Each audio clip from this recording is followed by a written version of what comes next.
Good morning, guys. So, a lot of my clients ask me about protein bars and which one's the best and stuff like that. And not that I need any more,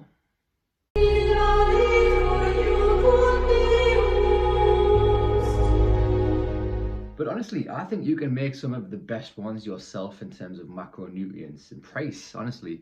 Guys, today we're going to do a recipe video. We're going to make a 4-ingredient protein bar recipe.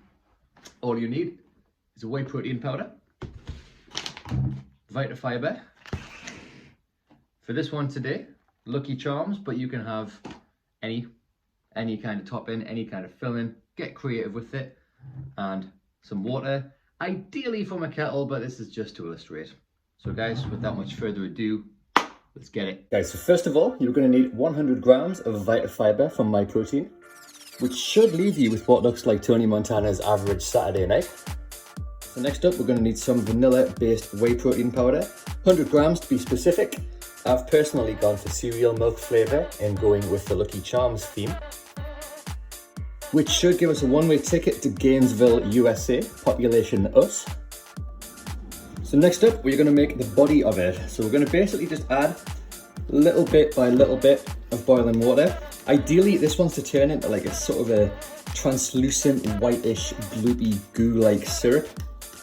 And I haven't really measured out any boiling water specifically.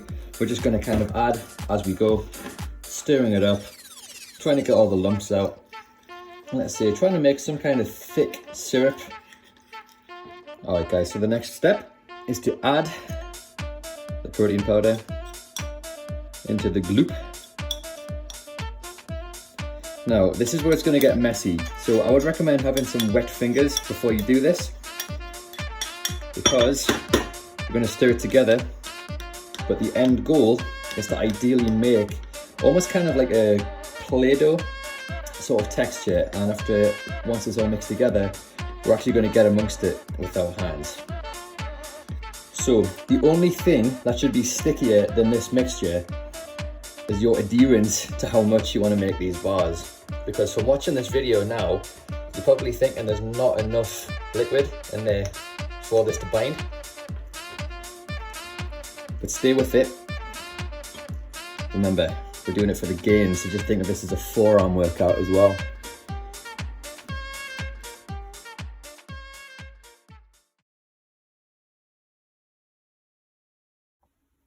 And if you do it right, you should have unicorn dandruff.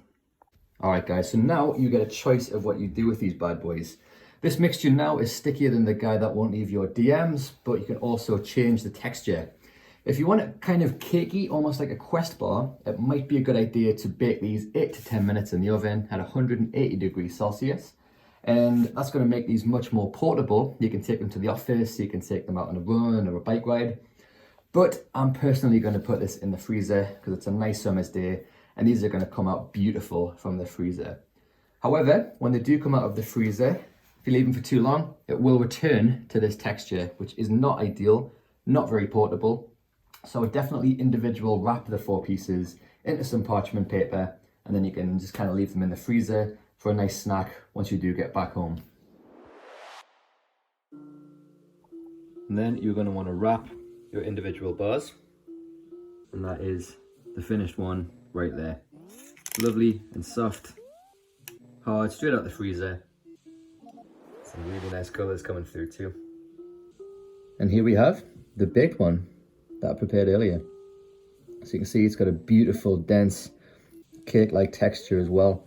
Still retains the stickiness as well. And most importantly, there's some mad colors coming through as well.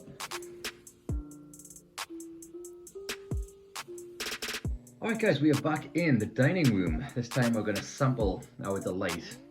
So, going to be completely transparent. I have had a few bites already. This was way bigger, but I couldn't wait. Those colours were just too tempting, man. Look how bright and colourful this is. Makes me feel like a kid again. So guys, whether it is cooked or frozen, basically if you make this recipe with the same ingredients that I did and cut it into 4 pieces, we are looking at only 187 calories per bar, which is ideal because you look at some grenade bars and they sometimes go up to about 233 for some of them, like the salted caramel white chocolate one. So again, 233 calories is good, but this is 50 calories less. So, you know, it's got 25 grams of carbs, which does sound like a lot, but because we have used the Vitafiber rather than sugar or flour or anything of that ilk, we have now got 20 grams of fibre amongst that carb source as well. So this is going to keep you full, it's going to keep you healthy, and most importantly, it's going to keep you regular as well, which is also good. 20 grams of protein, so standard kind of protein content for a protein bar. 0.25 grams of fat and 6 grams of sugar. Now again, the 6 grams of sugar does sound like it's going to be quite a lot, but compared to a bowl of Lucky Charms, it's just a drop in the ocean. Like I say guys, sugar's not the enemy, eating in a calorie surplus is, and this is 187 calories. I mean, I say I've had some, so this is probably about 90, but well, it's double the size of this. So yeah, taste test.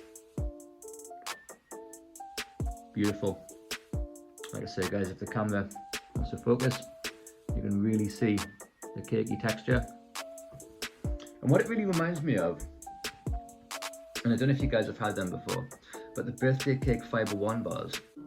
And the cool thing about this, it has the fibre of a fibre 1 bar doubled, and it's also got 20 grams of protein to boot. And to be honest, since we've only used about like a quarter bag of the protein powder and a quarter bag of the Vitafiber, it probably works out a lot cheaper as well. So guys, if you haven't already, highly recommend getting some Vitafiber from My Protein. Not only is it a great sweetener, it's also fantastic in recipes. Speaking of which, if you guys do try this, let me know how you get on. Post some pictures and tag me on Instagram. And that's about it for this video, guys.